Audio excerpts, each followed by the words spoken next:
अब आज ही शाम को कांग्रेस की भी एक बड़ी बैठक होनी है केंद्रीय चुनाव समिति की और उम्मीदवारों के नाम पर मंथन हो रहा है, टिकटों पर मंथन हो रहा है।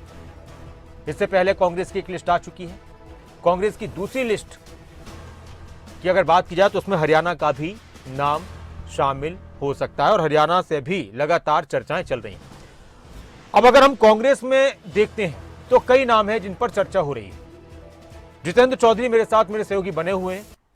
जितेंद्र, कांग्रेस के लिए कितना मुश्किल है लोकसभा चुनाव के लिए कैंडिडेट का चुनाव करना, और क्या कांग्रेस को लेकर यह कहा जा सकता है कि हर एक सीट पर कांग्रेस बीजेपी को फाइट देने वाली इस बार?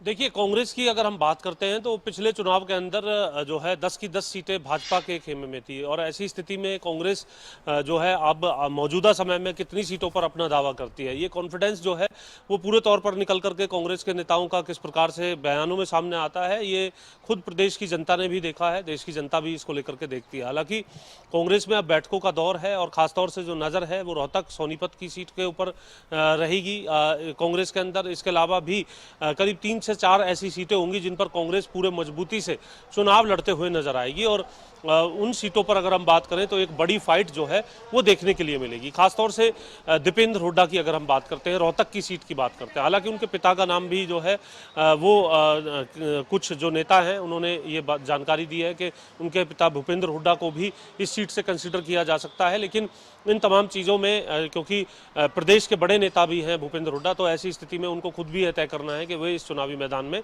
उतरते हैं या दीपेंद्र हुड्डा को ही यहाँ से उतारा जाता है। फिलहाल अगर हम बात करें जिस प्रकार से भूपेंद्र हुड्डा और प्रदेश अध्यक्ष उदयभान साथ में कार्यक्रम प्रदेश के अंदर करते नजर आ रहे हैं, इसको लेकर के कुछ समय पहले तक जो माहौल है वो ये भी देखने के लिए मिल रहा था कि आने वाले समय में जो है जो भूपेंद्र हुड्डा है वो एक अच्छा एज जो है वो ले सकते हैं। लेकिन मौजूदा समीकरण में एसआर के गुट की तरफ से भी अपने कार्यक्रम शुरू किए गए, संगठन को लेकर के जो लिस्टें हैं वो पूरे तौर पर जो है अटकती लटकती नजर आई। तो इसको लेकर के ये कहा जा सकता है कि इतनी आसान कांग्रेस के लिए रहा नहीं है अपने विरोधियों के सामने भी खड़ा होना और अपनी पार्टी के अंदर चल रहे अंतर विरोध के सामने भी खड़ा होना। ये तमाम चीज़ें तो कांग्रेस के साथ तमाम प्रदेशों के अंदर चलती नजर आती हैं, हरियाणा में भी वही हाल रहता है। लेकिन जो अहम सीट है उसमें हम रोहतक की बात कर सकते हैं। इसके अलावा अगर हम सोनीपत की बात कर सकते हैं, सोनीपत की बात इसलिए नासिर क्योंकि सोनीपत में ब्रजेंद्र सिंह को यहाँ से जो है लोकसभा की टिकट देकर के प्रत्याशी बनाया जा सकता है। अब ब्रजेंद्र सिंह को सोनीपत से क्यों? क्योंकि वो तो भाजपा में हिसार से सांसद थे।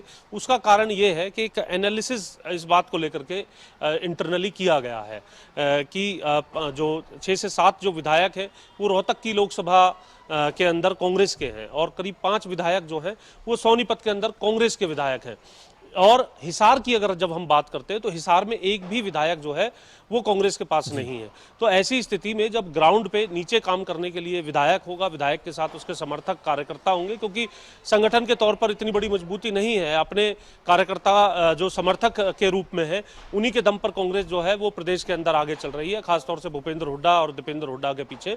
तो ऐसी स्थिति में इस बात के एनालिसिस को यहाँ पर ध्यान में रखा गया है। ब्रजेंद्र सिंह वो गलती भी नहीं कर रहे हैं कि वो एसआर के गुट या हुड्डा गुट में बट करके किसी प्रकार की राजनीति के उसमें आए। अभी वो पूरे डिप्लोमेटिक ढंग से दोनों ही गुटों के साथ जो अपने संबंध है वो साधते नजर आ रहे हैं और जिस जगह पर दिल्ली में उनको कोठी मिली हुई है बतौर सांसद, दीपेंद्र हुड्डा की बात करें, हम रणदीप सुरजेवाला की बात करें, भूपेंद्र हुड्डा की बात करें, वो तमाम इर्द गिर्द जो कोठियां हैं आसपास ही हैं, आस पड़ोस के अंदर जो हैं ये तीनों नेता दिल्ली के अंदर रहते हैं। तो तीनों के साथ जो संवाद है वो इस प्रकार का स्थापित किया जा रहा है। दीपेंद्र हुड्डा से ब्रजेंद्र सिंह ने पार्टी में आने से पहले भी जो चर्चा है वो यहाँ पर की थी, रणदीप सुरजेवाला से भी उनकी चर्चा रही थी। यानी वो किसी प्रकार का राजनीतिक नुकसान जो है वो अभी फिलहाल के मौजूदा जो समय है उसके अंदर नहीं चाहते। और सोनीपत के अंदर अगर 5 जो विधायक हैं वो विपक्ष के या फिर कांग्रेस के हैं तो ऐसी स्थिति में उनको इसका फायदा जो है वो आगामी चुनाव के अंदर भी मिलेगा, इस प्रकार का एनालिसिस है। और जो जींद के भी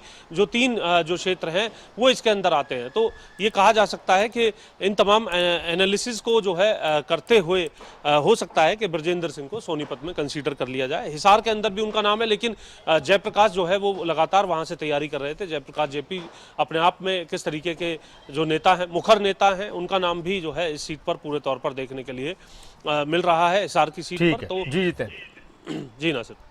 बहुत शुक्रिया जितेंद्र इस पूरी चर्चा के लिए और इस डिस्कशन के लिए। और लगातार सभी का इंतजार बढ़ता जा रहा है कि अब कौन कहां से चुनाव लड़ने वाला है।